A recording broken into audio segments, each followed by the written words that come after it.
In other news now, Russian President Vladimir Putin has rejected Western proposals for a reassurance force in Ukraine the day after any ceasefire comes into place. Now, this is coming on the heels of a Paris summit aimed at finalizing plans for security guarantees. French President Emmanuel Macron says 26 of Ukraine's allies had formally committed to deploying troops by land, sea or air to help provide security the moment fighting was brought to a halt. He didn't disclose any details on the countries involved, though, but President Putin sought to quash the allies' initiative with a warning that any troops deployed to Ukraine would be legitimate targets, especially if they appeared now. Even though there are no plans for an immediate deployment, there also seems little hope of a ceasefire for now after last month's summit in Alaska between Presidents Putin and Donald Trump of the U.S. briefly raised hopes of a meeting with Ukraine's Volodymyr Zelensky and a potential peace deal.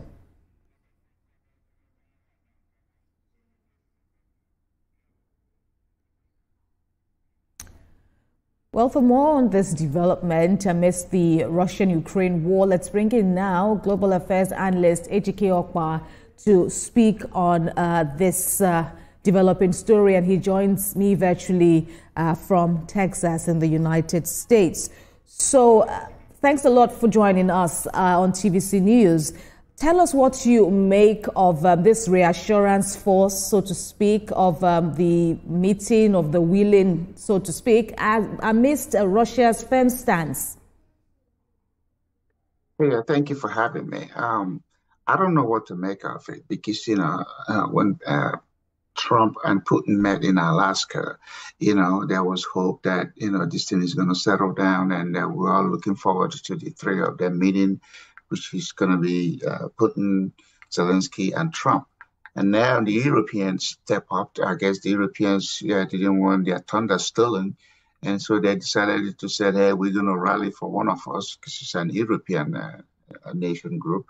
Maybe that is what has triggered Putin to say, hey, I'm not going to sign off for this because maybe this wasn't part of the deal, or this is a deal that I'm not willing to be part of. So again, when you go to international issues, this is what you're going to expect. Apart from the desire to have peace, oftentimes there's an ego thing going on because presidents want to be treated as if, hey, you can tell me what to do. I'll decide what to do. So we'll see. Trump hasn't said anything today. So obviously, he's very aware of it. Maybe next week or so, he's going to come in and, step in and make a statement. Hopefully that statement will, ginger another level of reaction, and hopefully that reaction is going to lead us to go back to the peace talk and see if we can have that agreement drawn up. But is that really likely now if one gets what you may call a positive feedback from Donald Trump? Is that likely, especially when you look at the body language of President Trump of recent amidst this war? Well, I don't know whether it's likely, but again, he never failed to make an attempt, to achieve peace. Everybody wants that Ukrainian-Russian thing to end. So what everybody's doing, Trump campaigned on that, saying if he comes in, it's going to take him a few days or a few hours to get it resolved. Obviously, he's made the attempt and it's been rejected. It's not a fault of his. It's a fault of the parties that are involved in this conflict, and those parties are Ukraine and Russia. So if the parties to the conflict are not willing to give up anything, they're just going to insist on what they think they want to have, then you have an impasse, and that impasse is going to keep the war going, and nobody wants war. We want prosperity, we want peace, but you can't have prosperity if you don't have peace.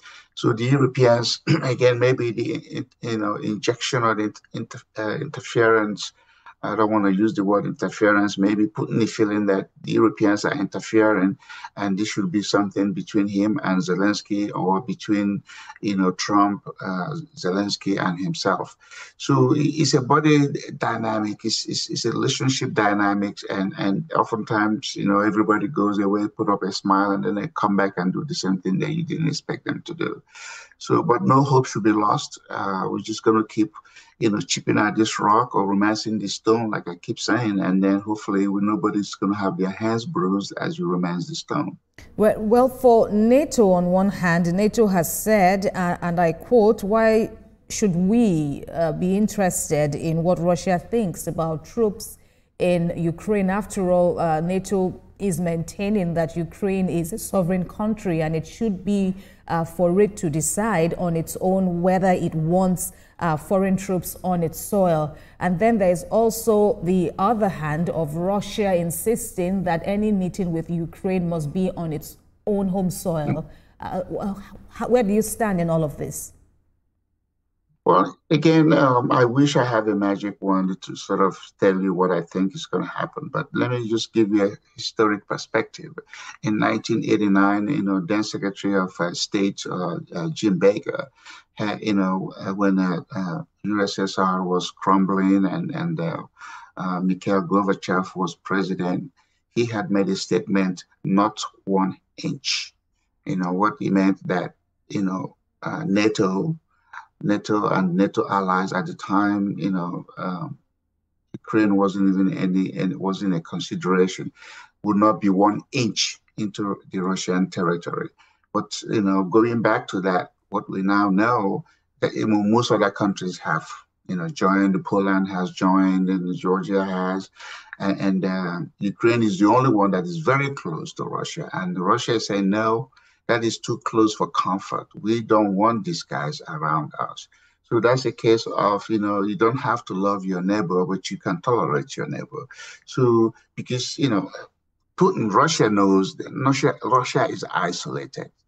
When a country that feels that they are a superpower is isolated the way they have been isolated, you're going to have, some irrational behavior, irrational conduct, by Putin. I'm not saying that he's an irrational man. He just having irrational behavior, saying, hey, I'm a reasonable Russia is a reasonable country. Why are we being isolated? Why are we being surrounded by people, that we suspect who can, inflict injury on us? So, this is just, again, one of those things, it's like a chess game. You push, I push, and we'll see who's going to win at the end. Ukraine is getting the support, but remember, none of these European countries actually has a fighting soldier. Such a fighting army. It's not Russia, it's not Germany, it's not France, it's not UK that actually can afford to put boots on the ground. In Ukraine, they can come with money, they can come with equipment, but I doubt they're going to send troops into Ukraine, because when they do that, it's going to escalate into a major conflict, and I don't think the world is ready for that. Right, and well, of course, the French president hasn't given details about this reassurance force that is being talked about. But let's go back to your earlier point now about perhaps a breakthrough coming from an intervention or another intervention by the U.S. president. So what do you think? Where exactly do you think Trump stands in all of this? Because analysts have said Russia is enjoying some form of diplomatic success with its alliances with North Korea and China. And then there's also the question as to Trump did promise that the war would end, but here we are now. No one knows how the war would end. And then he also talked about sanctions on Russia, which are yet to have been slammed on Vladimir Putin. All of the above listed below, none of those things is moved the needle towards what the world want to see or what Trump want to see. Trump is not the president of Russia or president of Ukraine. He's president of the United States. He just happens to have, a big microphone that when he says something, some people will listen. But obviously what he has said hasn't done anything to Russia. And so who knows, maybe he make a phone call to Russia, to Putin and said, hey, you know, what do we do? I thought I had a deal with you. I thought we were going in that direction.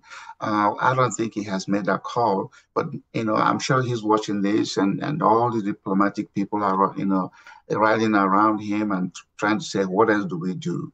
But something is going to happen. I am confident, you know, without saying, you know, issuing any guarantee that by the end of the year, we're going to have something that is going to be suitable for everybody. But remember, in any negotiation or in any conflict situation, the parties to it is always going to be the ones. What are you willing to give up? You know, if you don't give up something in this kind of situation, you're not going to get it anywhere. Even in a situation of, you know, husband and wife and you know, family disputes, somebody has to give up something. You gotta swallow your ego or put your ego and emotions aside.